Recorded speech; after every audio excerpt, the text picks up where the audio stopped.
Olá, meu nome é Natália e hoje estamos começando a nossa semana de revisão turbo para o Enem em quesito de idiomas, tá? Aqui é a professora Natália de espanhol e eu vou ajudar você nessa semana que antecede o Enem 2020, que vai acontecer em 2021, certo? Pela pandemia. Então, vem comigo que essa semana, de segunda a sexta-feira, eu estarei ajudando você a tirar algumas dúvidas que você tenha, colocar algumas dicas em prática e aprender um pouquinho a dominar essa prova, né, que tanto medo dá para os alunos. Então, vou me apresentar. Eu sou Natália, sou brasileira, mas eu morei na Argentina por muitos anos. Eu tenho contato com o idioma espanhol desde que eu nasci e tenho conhecimento da Espanha, do Chile e todos os países falantes de espanhol. Meu Instagram vai estar aqui embaixo, é Natália Abrar Ensina, e lá eu dou dicas de espanhol e eu decidi fazer essa semana para ajudar você que quer destravar, né, o seu espanhol na hora da prova do Enem. Então, vamos começar? Essa vai ser uma introdução dos temas que mais caem no Enem desde os últimos anos e para ajudar você a se localizar, né, para dar uma pitadinha do que será a prova. Você que já é um veterano, já fez a prova várias vezes, já vai saber um pouquinho do que eu tô falando, mas tem gente que vai fazer pela primeira vez nesse idioma espanhol, tá bom? Então vem comigo.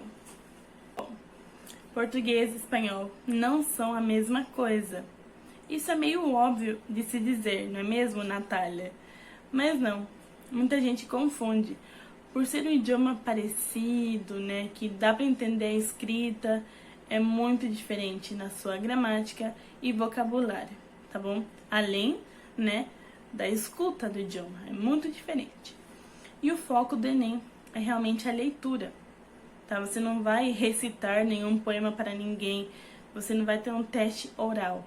Não, eles vão querer saber a tua leitura.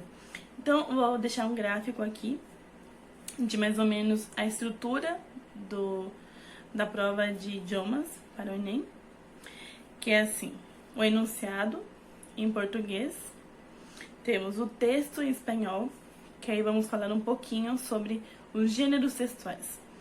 Você vai ter que entender se é uma carta, se é um artigo, se é um e-mail, se é uma tirinha cômica, tudo você tem que perceber ali no texto.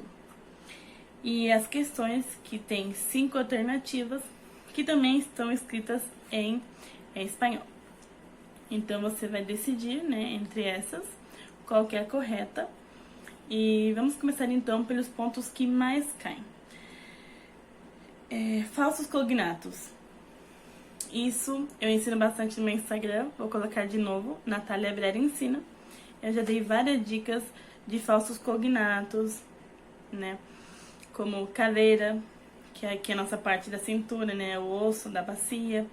E para nós é onde a gente senta. Tenho várias palavras assim que no momento da prova você se confunde e acha que é aquilo, mas não é. Isso é um tópico que cai muito no Enem, no quesito de espanhol. Temos a gramática, como eu disse. A gramática no Enem é um meio e não um fim. Muita gente estuda, pensando que vai cair nas questões. Mas não, você vai utilizar aquela gramática para resolver a questão, e não é a própria questão. Então tem que ficar de olho nisso. Estude a gramática como um meio. Outro tópico que cai bastante, vocabulário. Como que eu adquiro vocabulário, professora? Eu adquiro vocabulário lendo muito. Então, eu também deixei lá no meu Instagram, mas eu vou linkar aqui os sites onde você pode achar notícias de jornais, revistas, tirinhas cômicas, né, bem irônicas, como o Gaturro. Vou deixar o link aqui para você ler. Só lendo você vai adquirir vocabulário e entender. Quanto mais você ler, mais familiarizado você vai estar com o vocabulário e os gêneros textuais, que a gente já falou. Temos também a cultura hispânica. Como você adquire uma cultura hispânica? É você lendo, como eu já disse no tópico anterior, mas você tendo um pouco de atualidades, que é o seguinte ponto: atualidades. Quando você imerge nessa língua, seja inglês ou espanhol, no meu caso, eu fiz e ensino para o Enem espanhol. Você imerge na língua, você aprende vocabulário, você está na atualidade. O que aconteceu do último Enem para cá? O que aconteceu lá na Espanha, na Argentina, Uruguai, Chile, que são os alvos, né? Eles são alvo dos Enems passados, principalmente Argentina, Espanha. O que aconteceu? Então, isso você vai utilizar como teu guia para estudar atualidades. E algo que tem que ficar bem claro para vocês é que o Enem é uma prova objetiva. Ele não vai querer que você invente uma questão, que invente uma resposta, dê a tua opinião. Não. Se ele te perguntou algo, está no texto, não tenha dúvidas. É só você ler e pegar aquilo que você já tem dentro de você, né, dentro da tua cabeça, que você já estudou, e vai aplicar na prova. Mas nunca eles vão perguntar a opinião. Sempre vai estar assim: o que essa frase tem a dizer com tal coisa? Tá explícito. O que fulano quis dizer nessa oração, nessa frase? Tá explícito. Né? O que quer dizer esse vocábulo? Tá ali. Então, nunca vai pedir opinião. Nunca vai ser subjetivo, sempre objetivo.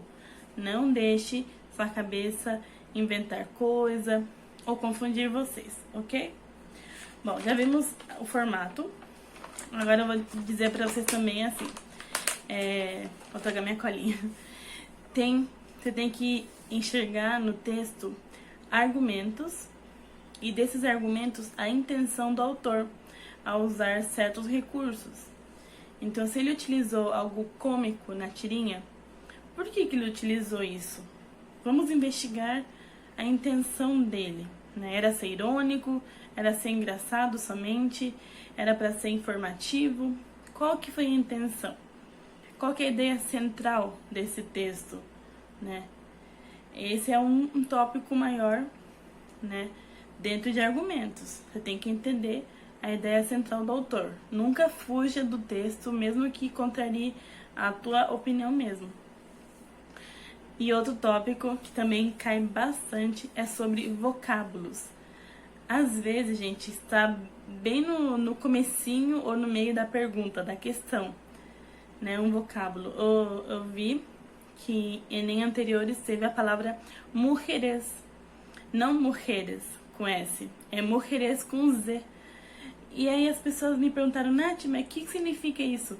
Mujeres é algo relativo a mulheres, algo mais feminino, de mulher, né? Então eles inventaram uma palavra para dizer algo mais feminino, mujeres. Então, se você não tiver essa ideia capciosa, né, de entender o contexto, você não vai conseguir. Tem que ser estratégia para entender o contexto. E, né, por fim, eles querem saber a tua leitura. Anote muito bem. Leitura. Eles querem saber muito da sua leitura. Por isso, eu deixei, né, revistas e jornais para te ajudar nesse momento de leitura. A estratégia para interpretar diferentes gêneros. Se você não lê um jornal, como você vai interpretar um artigo científico ou um artigo de opinião? Se você não lê um e-mail, né, como você vai saber o gênero textual para entender? Uma tirinha? Tudo isso é lendo, lendo e lendo. Tá certo?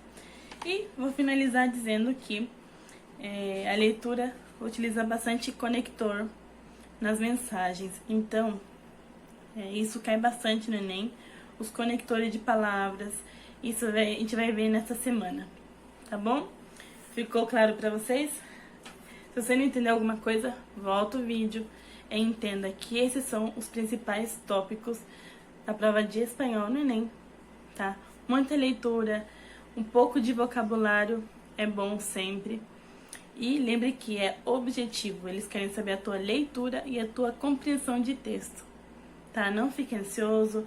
Se você estudou até aqui, né, essa etapa final, relaxa, só dá uma revisão turbo aqui comigo e a gente se vê amanhã no nosso próximo tema, que vai ser revisando o Enem 2018, tá bom? Eu vou responder algumas questões com vocês, resolvê-las e vamos comentar um pouquinho. Quarta-feira temos uma entrevista maravilhosa e assim eu vou explicando pra vocês, tá bom? Até a vista!